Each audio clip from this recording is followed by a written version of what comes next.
The Sable Knight, an epic, by Joshua Lawrence Marvel. Read by Garret Grove. 7. The Sable Knight in the City. Enter city, the knight in troop, with walls so tall and pretty. Guards stiff as a crate, with long spears and coats of plate. Let them in, with the warning to commit no sin, in the eyes of their pagan king, lest the sinner dies. And so submitting to rules so stern and unfitting, that they should forsake their Lord and Savior, lest they be put to the sword, they entered the city, the Sable Knight in troop, with walls so high and pretty. They came unto the center market, where the troop entertained and begged, always asking for soup, and ne'er taking it.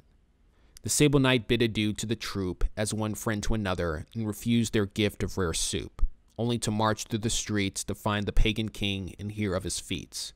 But as he traveled, he came across a scathing riot. Townspeople come unraveled. Blood and bricks shouted at shiny guards, "Go to thy homes, dirty pricks!"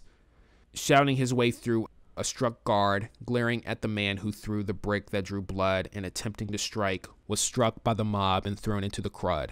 Then hell unleashed upon the mob as guards and peasant clashed, son on father and father on son, sucking the noble knight into the sort of sinful brawl that should only happen at night. Having been struck by club and clipped by sword, the Sable Knight wrenched away the guard's club and struck any who stood in his path, plowing his way through the dishonorable brood.